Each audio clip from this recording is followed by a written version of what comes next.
Assalamualaikum warahmatullahi wabarakatuh. Hello fellas, my name is Putri Novitasari. I'm student at Pancasakti University Bekasi. In this video, I will to talk about making inferences. Let's take a look. How do you make inferences?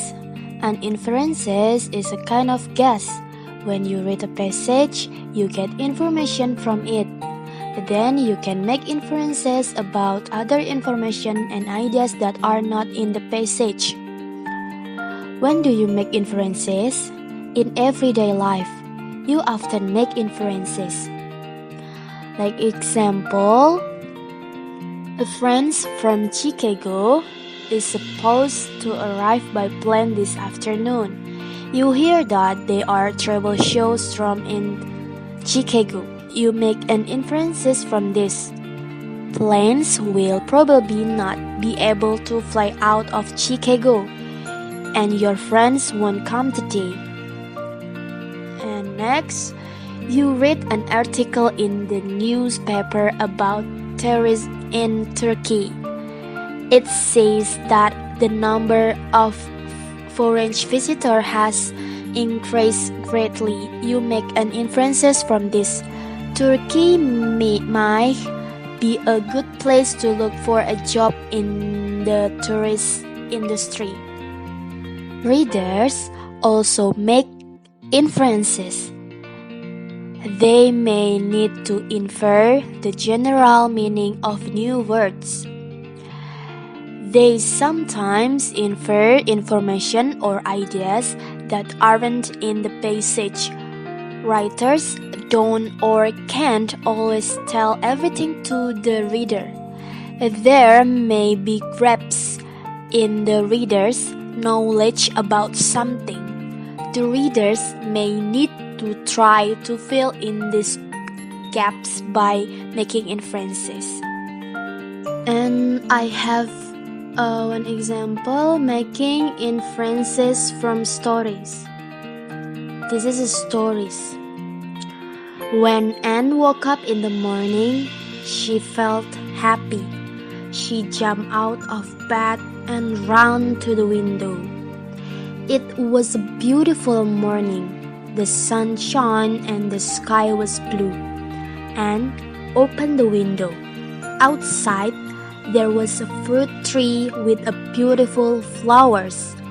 Anne could see many other trees and flowers and a small river too. This is a wonderful place, she thought. Then suddenly she remembered. She felt very sad again. But I can't stay here, she thought. They don't want me because I'm not boy. Marilla come into the room. Good morning, Anne, she said. Breakfast is waiting. Wash your face and put on your clothes. I'm feeling very hungry, Anne said. I can never be sad in the morning. I love mornings. After breakfast, Anne washed a plate and cups. Marilla watched carefully, but Anne did the job well. This afternoon, I'm going to drive the white sand, Marilla said. You'll come with me, Anne, and we'll talk to Mr. Spencer. Matthew didn't say anything, but he looked very sad. Later, he got the horse and buggy ready for Marilla. Marilla drove, and Anne sat next to her. Is it a long way to White Sands? asked Anne. About 8 kilometers, answered Marilla. I know you like to talk, Anne, so tell me your story. It isn't very interesting, said Anne. I was born in Bolingbroke in Nova Scotia, and I was 11 last March. My parents were teachers, but they did when I was baby, so they're cleaner. Mr. Thomas and her husband took me into their house. Mr. Thomas had 4 children. I helped her with them, but then Mr. Thomas died in the accident. Mr. Thomas and the children went to Mr. Thomas' partners. They didn't want me. Then Mr. Hammond, Mr. Thomas' friends, took me into her house. She said 8 children. They were very hard work. Then Mr. Hammond moved away. I had to go to the orphanage because nobody wanted me. I was there for 4 months. And I have many questions in here. The one is, where are these people? 2. Who are they? 3. When do you think this take place? 4. What is happening? 5. How do the people probably feel? 6. What do you think will happen next? And this is the answer. 1. At Marilla and Matthew house.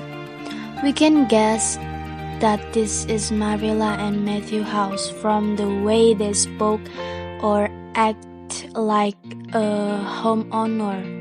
When Marilla came into the room where Anne was sleeping and prepared breakfast for her, and Matthew helped prepare buggy and horse at the place when Marilla wanted to go to White Sand. And 2. Answer number 2. And Marilla and Matthew. And is this orphan? We can infer that from Anne's dialogue when she told her story to Marilla.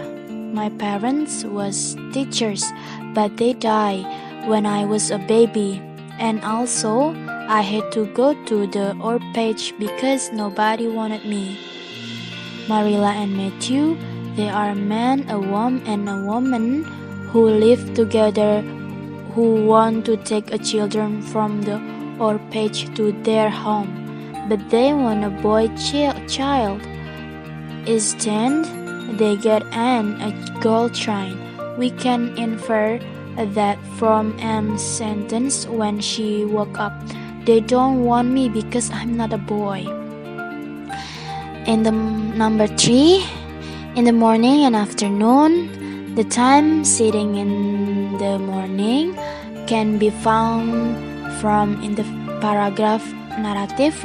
When Anne woke up in the morning, she felt happy.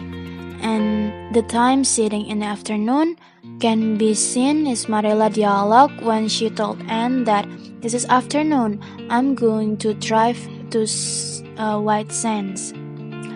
And number 4 is we can infer that Marilla and Matthew asked from Mr. Spencer help to take a child from an orphanage, but they get the wrong child. They get a girl child and instead a boy child like they wanted. We can see that from the way Marilla decided to go to Mr. Spencer's house after getting Anne.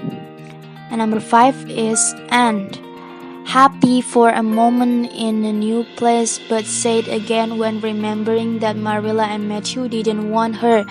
Matthew and Marilla confused because of getting the wrong child, and pity for Anne. And number 6 is judging from the look or Matthew's face that looks sad when he prepared a horse and buggy for Marilla to go to White Sands, Mr. Spencer house. We can guess that it look like Anne will stay with Marilla and Matthew at their house. Okay, I think that's all. Thank you for watching in this video, and wassalamualaikum warahmatullahi wabarakatuh.